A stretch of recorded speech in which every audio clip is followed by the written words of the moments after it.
Konnichiwa. Welcome to the Jandals in Japan podcast. Hey, Catherine. Kia ora. Hi, Jane. Konnichiwa. We are coming to you from Tokyo today. Well, I'm in Tokyo. Catherine, you're always in Tokyo, but I'm in Tokyo today too, not in Fukushima as usual. And we are recording in the Conrad Tokyo Hotel. We are. So beautiful here. Amazing. What a view out the window of glorious Tokyo. And also we've had some wonderful people that we've been speaking with this morning over breakfast. Yes, so we wanted to give you a quick update before we get into the episode today about our breakfast meeting we had this morning, our brekkie that we had with the lovely boys from Native Sparkling, who are here on a trip to Japan to work with their distributors, to meet and make new connections. And so we thought this would be a great chance to meet up with some people who are just starting off on their journey of launching their product into Japan. So yeah, we saw some great things happening at that meeting, didn't we? It was amazing. Of course, when you're Kiwis, you do connect very, very easily. And I think they were quite glad to see happy faces, joyful Kiwi faces across the table. But it was more than that. There was so much that happens just within an hour. And also this face-to-face. You can't underestimate the face-to-face. That was just magical, wasn't it? Yeah, so many connections popped up, so many potential introductions that could be made. And we also invited another guest to join us, didn't we? We did. Ian Kennedy came along. He had his latte while I was having my black coffee. And it was, great for him to meet the two people from Native, but also, just to get some connections there going between the three of them, really. And again, sparking off each other and just the ideas that came up. Really amazing, that the power of being together. I mean, we love Zoom and it's great, but you can't underestimate that joyfulness and spark that happens when you're face-to-face, even in 1 hour, right? It was only 1 hour. And so for those who don't know, Ian Kennedy is the former New Zealand ambassador to Japan. And now he is the chair of the JNZBC, the Japan New Zealand Business Council, on the New Zealand committee side. And he's visiting Japan this week. He's obviously here during Prime Minister Ardern's visit to Japan and very much involved in that, and such a real trooper and big connector of New Zealand and Japan. We just loved seeing Ian this morning too. Yes, so we'll have Ian coming on the show later on. We've teed him up to come on. And also the boys from Native Sparkling will be joining us on the show soon. So we're looking forward to having them on the show. But we wanted to let you all know about them, that they're in Japan. Follow them on Instagram because they're sharing their journey around Japan, what they're getting up to, about putting their product into stores. And we would love if our Jandals listeners would go out and buy their products. Find it in your local Aeon or Daiye if you have it. They're also in... They're also National Azabu, yes. Also a National Azabu. So they are, they are sparkling personalities. Their beverage is a sparkling. It's a healthy alcoholic drink. It's got lots of beautiful, beautiful products inside. We won't give it all away, but we really would, as Jane just said, love you to follow them right now and see what they're doing. And also they are seeing Japan through fresh eyes.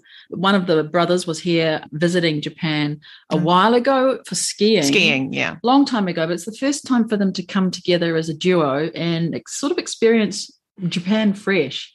So it's really fun from that perspective also to see how they're approaching what they're doing in Japan here on their visit. Yeah, just listening to them today, I was so impressed how far they've come already.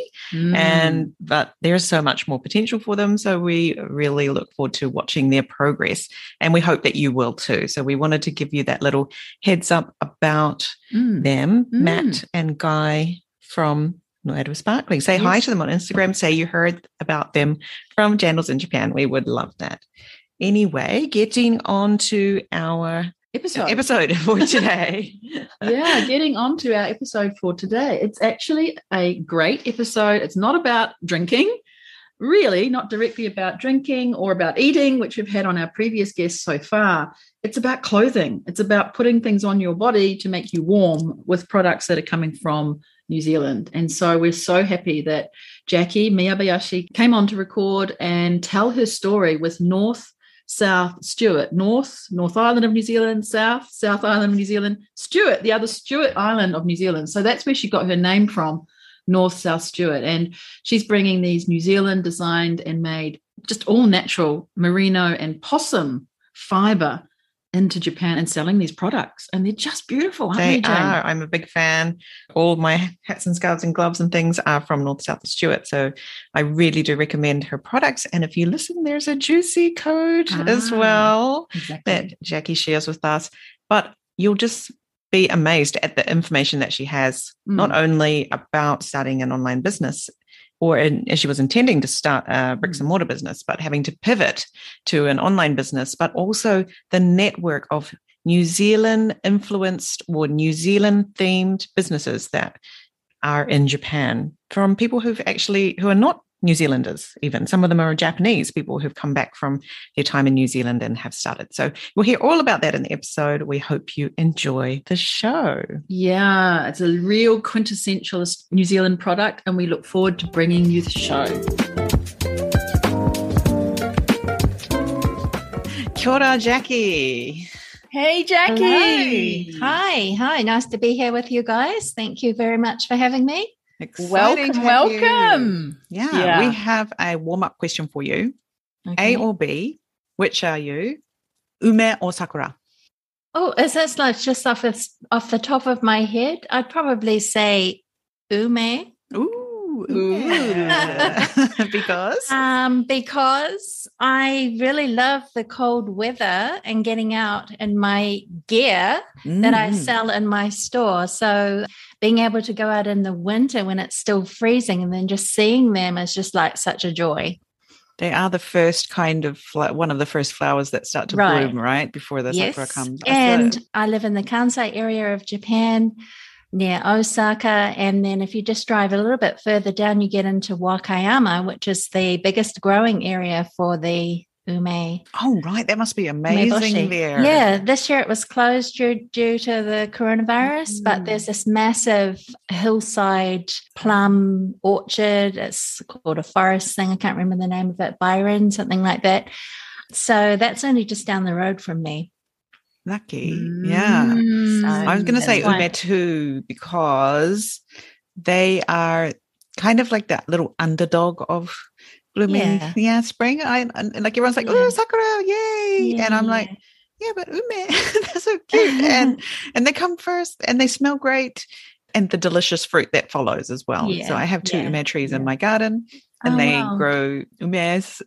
So we keep saying ume, but Japanese plums, which can be turned into Japanese plum juice or liquor, which I've made myself as well. Oh, me too. Yeah, I'm now a Japanese plum liquor maker as well. Wow! I do have a sakura in my garden, a cherry blossom, and it's actually just finishing. It's a really early bloomer. It's been really beautiful, but it's on its last legs. So that's kind of enough for me. Plus, I can't stand crowds. So I almost never go to any of the really big cherry blossom viewing places. Yeah. So. How about you, Catherine? Well, I was trying to do something different, but I'm the same. Because I'm born in February, ume has really been a significant flower for me. It's so pretty. And as you say, Jane, it's the underdog. It's the one that comes first and people aren't as keen. They don't want to go out in the cold. But if they have products like Jacqui's, they can actually go out and challenge the cold. But I love it. I remember in Osaka too, Jacqui, I went to an antique fair and got a bento box, which is blue and white ceramic, an old 3-tiered bento box. And that's got an ume design on it. And I just love that. So for me, it's ume all the way. I do love the cherry blossom, but I think it's plum all the way. Yeah. Oh, wow. Look at that. I didn't expect us all to be plum blossom fans, but there you go. I like the underdog reference as well. And maybe that it speaks to us as New Zealanders.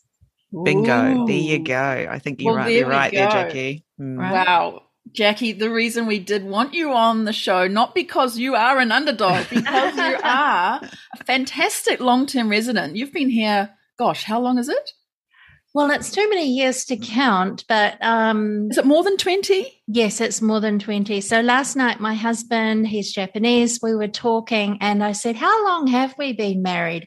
And it's really easy to work out, although it took me a moment, because we were married in the year 2000. Oh, okay. So 22 years. So it'll be 22 this year. So fantastic. We were married in June, but then you add a few years on. I mean, I didn't just come here and get married to him. So we met here. So I was here for a few years before that. So definitely over 20. Wow. And I have a 20-year-old son. So there's that as well. Go. So it's definitely over 20. You've, a long-term resident, and you've been here taking yourself from those early days in Osaka as a working holiday visa person right through to having, creating your life here, having your family, as you've just been mentioning. I know you've got another son too. Yep. And becoming a really successful entrepreneur with various business niches, or niches as some of our US friends say, but it's niche today. So you've got a bunch of experience in Japan, and we really wanted to have you on the show because you've launched various businesses. You're very proficient at that, and we wanted to get your story. So thank you and welcome to the show today. Well, I really appreciate those kind words. We think every New Zealander in Japan has got a fabulous story and is successful. It's a long way to come. It's more than 9,000 kilometres to travel up to this country. Is it? Yeah, and having just done that journey, I've done it twice, so it's 18,000. But, it is a big step to come to Japan, and we think your latest venture, North South Stewart, is a story to tell as well as your previous. So we're going to be putting your full bio into the show notes, Jacqui, but tell us about your inspiration for coming to Japan. You could have, as I say to others, chosen any other country, but you chose Japan. So why? I wouldn't say that I chose it. I kind of fell into it. My story is, as you said, working holiday. My brother was here and he was always telling me, it's so much fun here. You should come, Jack, you should come. And then like many, I had a visa to work in the UK, an ancestry visa. So I came here on a working holiday, but it was also just a stopover.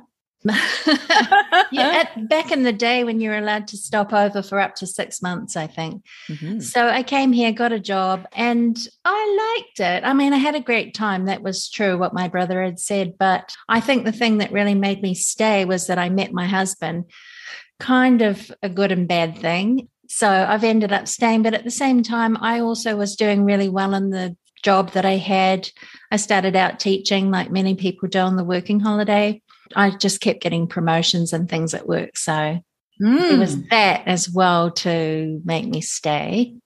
So tell us how you came to be in the position to start a business called North South Stewart. What's that all about? Yeah, North South Stewart. Well, as Catherine mentioned, I've tried a lot of different things over my years here. And I think North South Stewart has been the hardest thing that I've done, but also the most challenging. And I love a challenge. So there's that. So how I came to start it, it's kind of on a whim. Great. I was looking around for something new to try. And I probably need to go into a little bit of the history of some of the other things that I've done to how I get to here. But I think one of my kind of little slogans or mottos in life is those who can do and those who can't teach. I don't know if you've ever heard that. Oh, I've heard that one, yes. Right, okay. Yeah. And that sort of, some people think it's kind of derogatory towards teachers, but what it really means to me is if you can do something, then do it. And for a few years, I had been coaching and consulting as a marketing person. And there was always in the back of my mind thinking, here I am telling all of these people, helping all of these people market their own businesses. But what am I doing in marketing and business myself? So I wanted to get back to something where I was doing it hands-on. So it's kind of like, yeah, you can teach and you can help other people, but can you actually make it in the business that you're helping other people get into?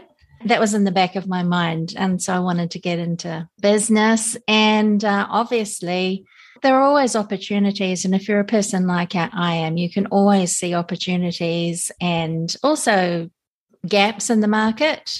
And I just felt like people would love our products. So I started it on a whim. So I started it.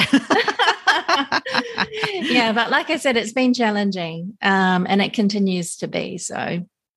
So you're bringing in these New Zealand-made, all-natural fine merino wool, soft possum fibre products. Yeah. How do you teach people? Am I using teach? How do you educate people in Japan about these products? Because they're very different to perhaps the fibres and products that Japanese people typically wear. They love cotton and they love synthetics. Can we say that? Yeah. How are you educating them to buy this product?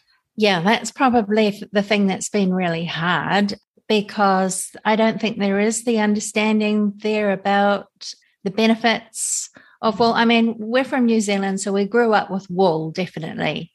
All of us did. I think instinctively we think that wool is best. Well, I know I do.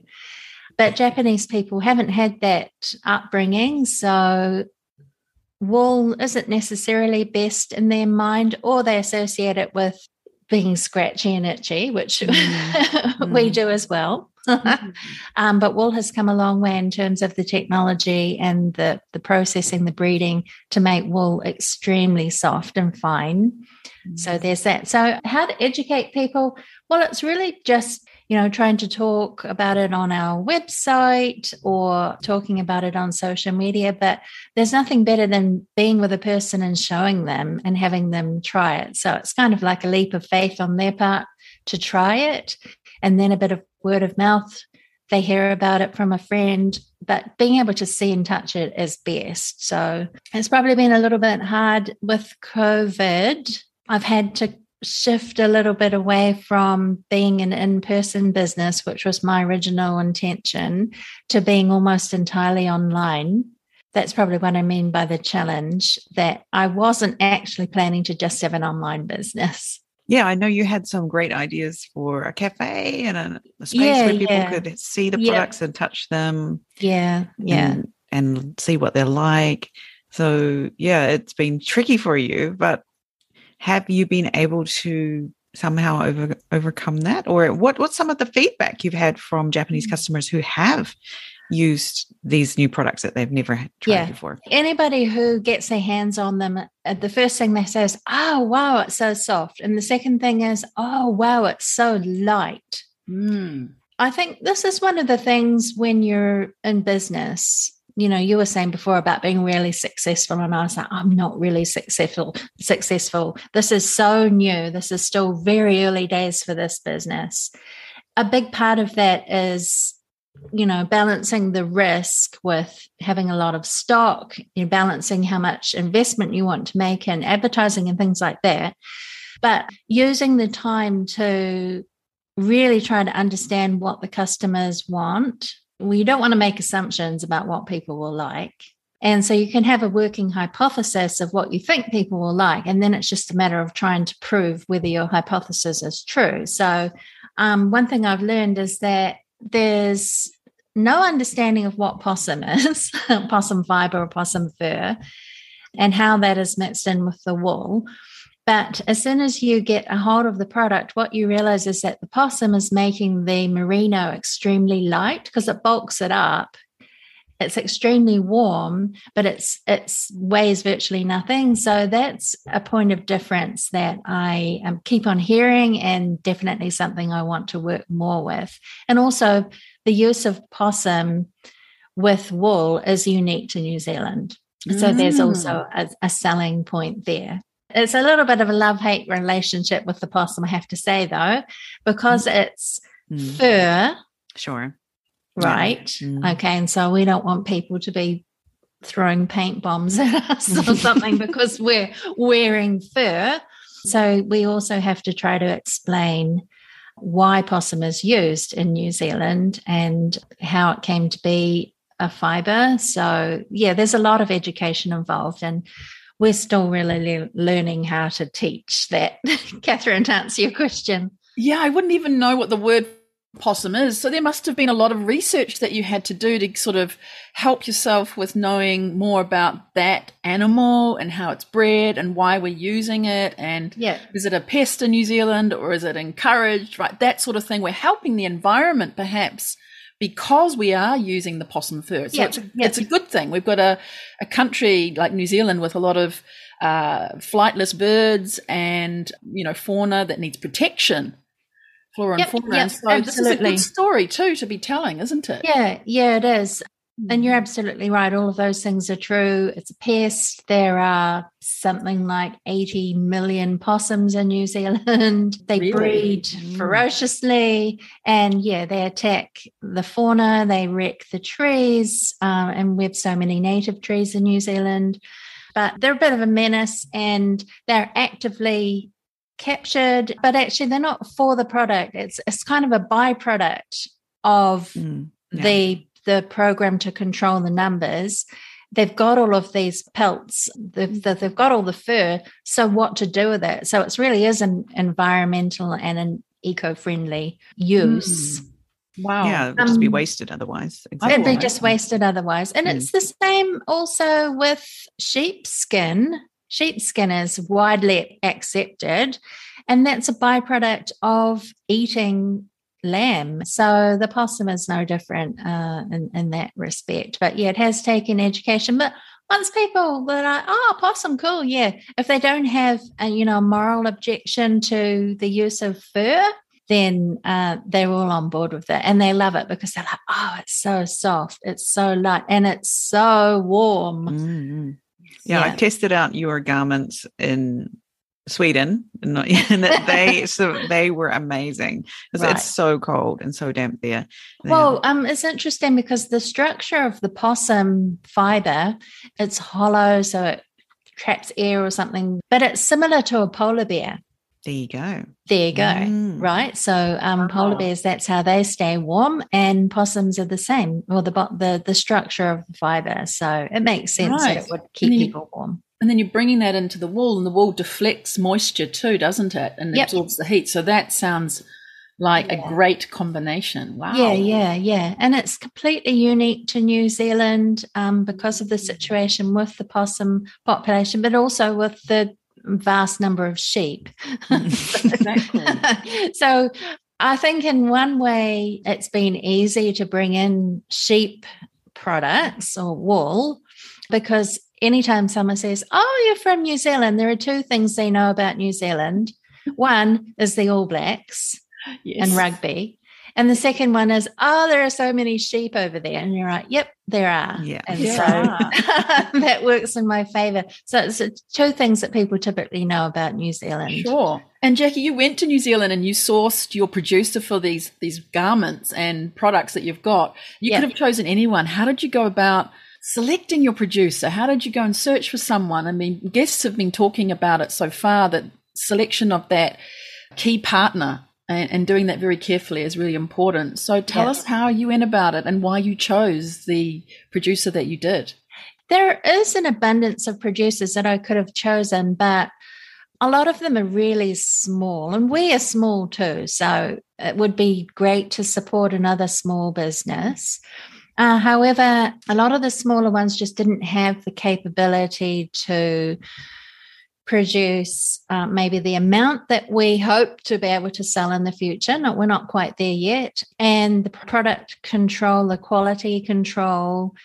And honestly, when I spoke to the people that we work with, which we really only work with one main supplier, I just instantly felt a rapport with them. That's all it boiled down to. There was a lot of emailing, or a few emails back and forth in the early days, and they just seemed so nice. And then a really big thing, and I don't know if others would feel like this was important, but the particular company that we're working with somehow had a bank account that was able to accept Japanese yen already set up. They are not selling here, but perhaps they did in the past. I'm not quite sure. I didn't ask why they had that, but that just made it so much easier, because we are able to transfer money from our bank account here in Japan directly into their bank account in New Zealand when we pay for our orders. And so it's so easy, rather than having to try and set up something. And, with any kind of bank transfer is complicated, but internationally, even more so. And that was just a big thing. So kind of clinched it there. And I love their products. I love their story. They've been Tell great us a little bit about their story there. First of all, the thing I really liked about them is that they're based in the North Island of New Zealand, but they're not in Auckland. I'm from Auckland, and I just really liked the fact that they weren't from Auckland and that they're supporting their local community as an employer. That really appealed to me. The company has been in business for over 135 years. So a couple of years ago, they had their 135-year anniversary. That's amazing. Super. That's amazing. And just from the little I could glean from the internet and stuff, on museum websites even, they have been through the wars. And during that time, they had only women working in the factory. And they were doing job sharing in order to keep everyone in work. They were making things for the soldiers and for the boys overseas, and just all the little things that they've done. They've made things for the All Blacks when the All Blacks used to wear wool jerseys.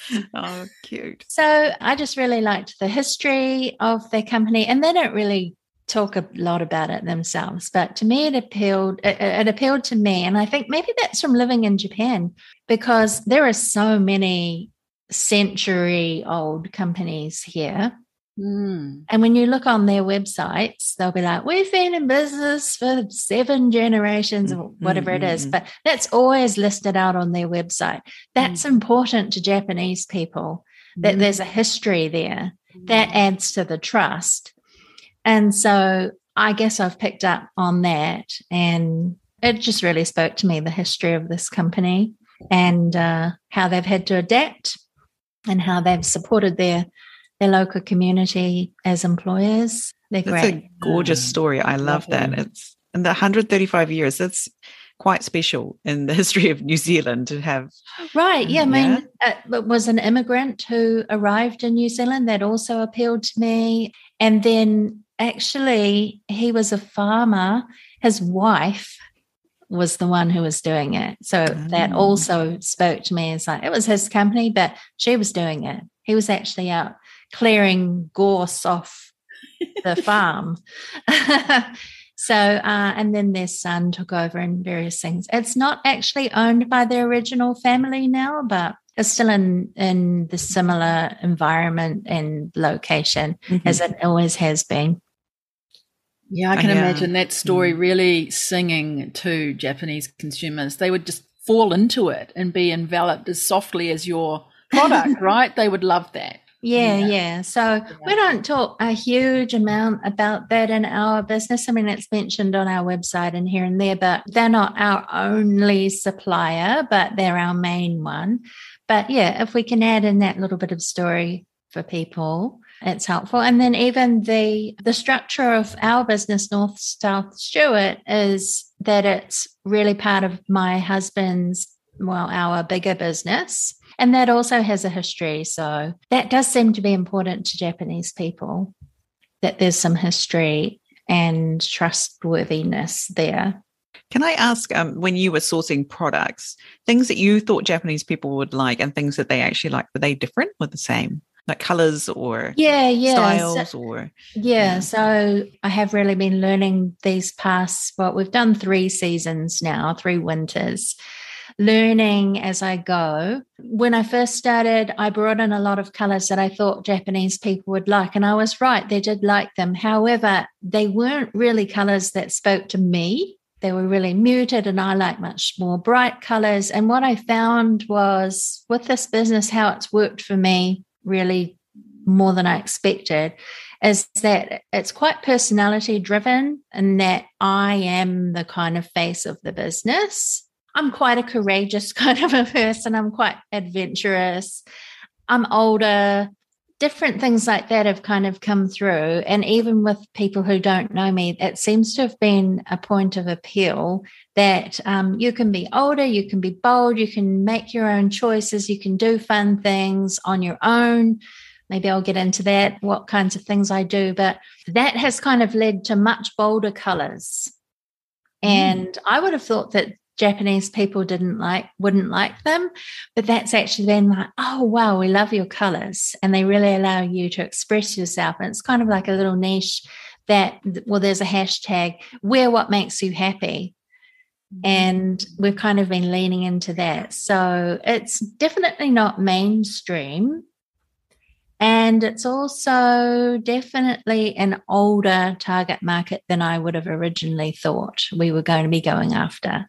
Yeah, that's interesting, because the older people are told wear grey, wear muted colours, no bright colours, because you're old. You're not allowed to wear those colours. Who do you think you are, wearing red when you're over, 50 or 60? Yeah. But yeah, you showing them, look at me, I'm out doing my things that I like doing, and I'm wearing this beautiful purple beret, or the things that we often see Jacqui doing. Yeah. That must be really inspiring to them as well. You're in Japan, you're doing the same. Yeah, and I've also attracted that kind of person who had already come to the conclusion that life is short and you should live your life as you want to. So if you love colours, go for it.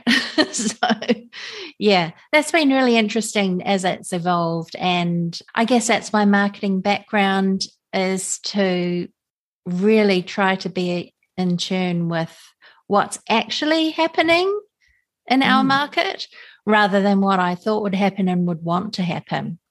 Yeah, I was going to ask you about if there was something that was really Kiwi about you. The Kiwiness about you, shall I say, is your X factor. But it sounds, what I'm hearing though, Jacqui, is this courageous adventurous, being true to self coming through, and this boldness. So you talked about it a little bit before. So tell us a bit more about that boldness, how that's coming through again in your product and the way that you're putting it into market. Like you said, I've been here for 20 years, and there's been a lot of ups and downs during that time, but mostly ups. I'm an optimistic person, and I find a lot of New Zealanders are the same.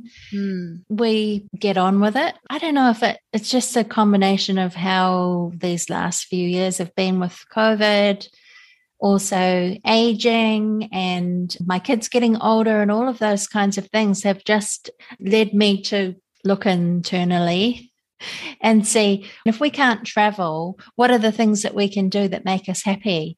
We can't really get together with people like we used to. So what can you do to make yourself happy, or just to survive sometimes?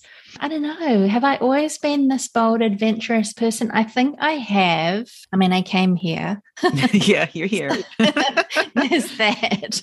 But now I see it in my kids. My kids are so brave. They do things that I would be like, oh my gosh, I would have needed my mother to help me with that. They're really adventurous, and they're up for anything.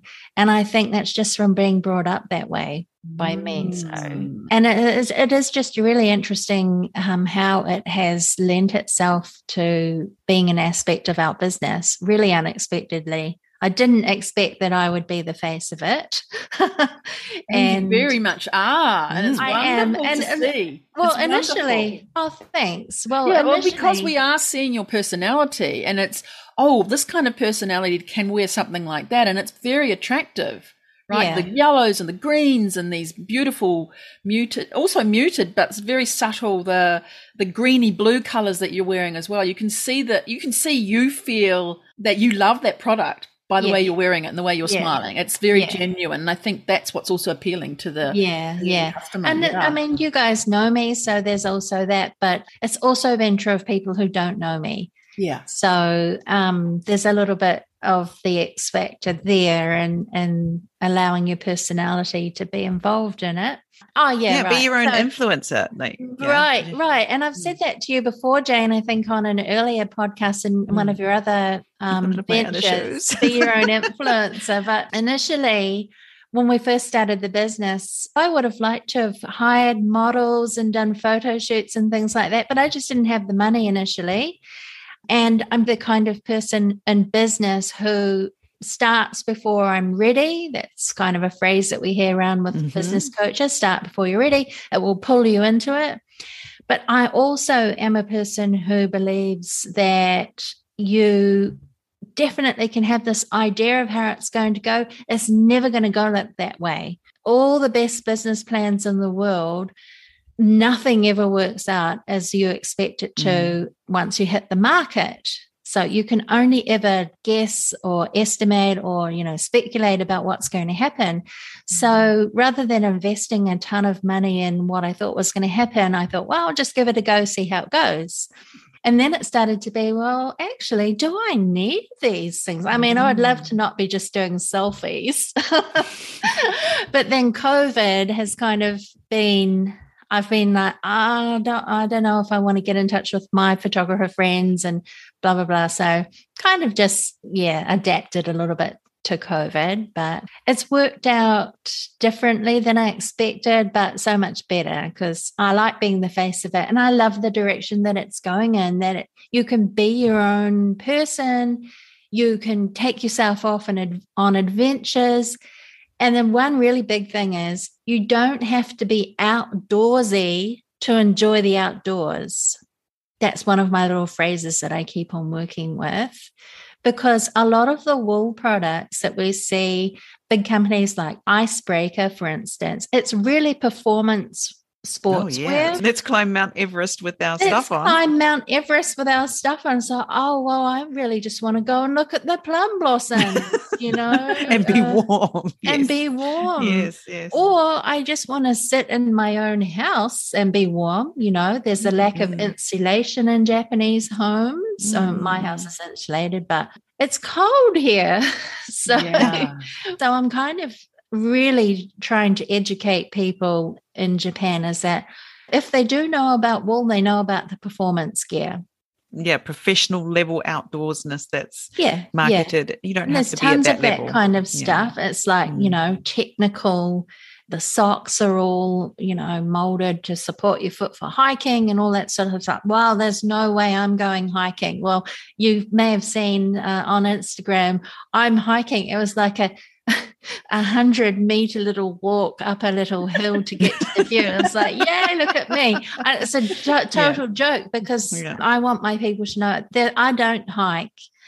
I am not sporty, although I like swimming. I'm not that person. And outdoors, I like camping, but I take my car and I fill it to the gills with everything you could possibly need. I'm not a light packer. So I think that you can embrace being an outdoors person without having to go to the extremes. And my gear will help you do that. And you'll look nice. You will. Yes. That is so good. Yeah. Yeah. You really captured it there. I think it's so important what you've just said, right? You don't have to be outdoorsy to enjoy the outdoors. Yay. Right. And, Japanese people who live in Japan, we're all here and we're all the same now. We love it. We love bundling up and going and looking at the plum blossoms. We can't wait for the cherry blossoms. Like Japan is really driven by the seasons because, the summer is unbearable and the winter is freezing. So it's like really inhospitable climate at times. But everybody here embraces the seasonal changes and loves those little things that happen as the seasons change. And so it really makes sense to me to have products that slot in there with that. Yeah. So it's a little bit different from how other people are doing it. I will say, thinking about how other people are doing it, say big companies, we are not fashion driven. So we sell a clothing product and we're influenced a little bit by what's fashionable in terms of the colors, but we're not chasing after the trends, if you know what I mean. So if you love purple, then you're going to wear it. And if it suits you, then you're going to wear it. If you love teal blue and it's your color, then wear it. Jane, you're fantastic in yellow. You've been wearing yellow. You've got your yellow hat, but even before that, you've embraced wearing yellow because it suits you. And so I really love that idea of, maybe red is in fashion and it's trending now, but if it doesn't suit you, don't wear it. Wear what you love and wear what makes you look energized.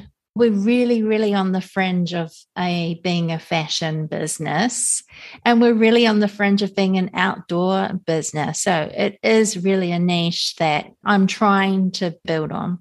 Yeah, name it, claim it. It's yours. Yeah. Right. I saw one of your recent photos. You were at I think it was a shrine, and you were walking, and that was a great picture too, because you were in your clothing. Yeah. Right. But you also had that Japan image, and you were outdoors. And I thought that was a great image. I thought more of that, Jacqui. That was fantastic. Yeah. I think having this business has encouraged me to go and take more adventures. Hi everyone, Jane here. Thanks for listening so far to part 1 of 2 parts about Jacqui Miyabayashi and her business North South Stewart, which brings merino possum garments into Japan. We have part 2 for you waiting, so head over there now and continue the show. Thanks so much for listening.